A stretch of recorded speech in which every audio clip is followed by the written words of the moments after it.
అరుణాచల మహత్యము 30వ అధ్యాయం ప్రారంభం. సూత మహర్షి ఋషులకు తర్వాతి కథను ఇలా వివరింపసాగాడు. మార్కండేయుడు నందీశ్వరునితో, స్వామి, మీ నుండి వినవలసినదంతా విన్నాము. మునులు నేను ఇప్పుడు గౌరీదేవి తపస్సు చేసిన విధానమును తెలియగోరుచున్నాము అని కోరగా, నందీశ్వరుడు ఇలా పలికాడు. నేను తెలుసుకున్నది మీకు చెబుతాను. పూర్వము దక్షపుత్రిక అయిన సతీదేవి శివుని వివాహము చేసుకున్న సంగతి మీకు తెలుసు.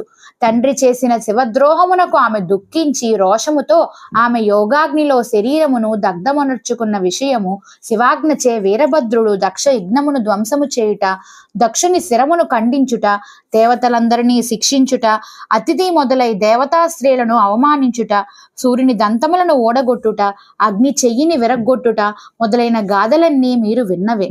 ఆ తరువాత సతీదేవి మేనక హిమవంతులకు పుత్రికయ్యై జన్మించి ఉమా, పార్వతి అనే పేర్లతో ప్రసిద్ధి చెందింది. సతీ వియోగంతో శివుడు స్థానువనమును తపోనిష్టలో ఉన్నాడు. కొంతకాలం ఇలా గడువగా హిమవంతుడు తన పుత్రికను శివుని పరిచర్యకై నియమించాడు. మహా సౌందర్యవతి అయిన పార్వతి శివపరిచర్య చేసుకున్న అవకాశం పురస్కరించుకొని మన్మధుడు శివునిపై పుష్పబాణములు ప్రయోగించడానికి ప్రయత్నించాడు.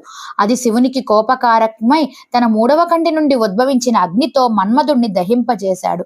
జితేంద్రుడైన శివుడు ఎవరినూ కనుగొనలేని ప్రదేశమునకు వెళ్ళాడు.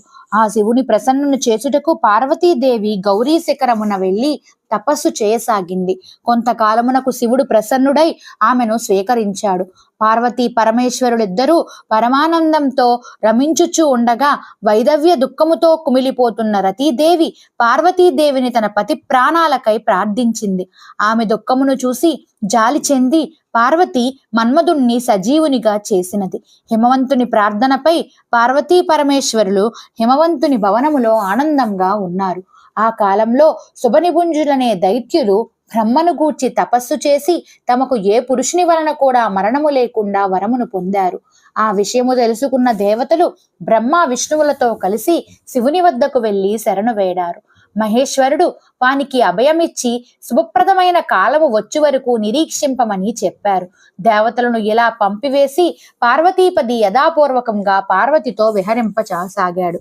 ఒకనాడు పార్వతిని చూసి ప్రేమగా శివుడు ఓ కాళీ అని పిలిచాడు. అప్పుడు పార్వతి శివుని ప్రీతి కొరకు తన నల్లని చర్మమును తక్షమే విసర్జించింది.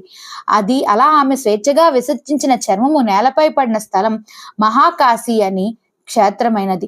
ఆ క్షేత్రం మహోన్నత క్షేత్రంగా ప్రసిద్ధి చెందింది. ఆ నల్లని చర్మము కౌశికి అనే పేరుతో వింధ్య పర్వతములో తపస్సు చేయుచున్నది. ఆమె శుంభ నిశుంభులను రాక్షసులను హతమార్చింది. గౌరీ శిఖరములో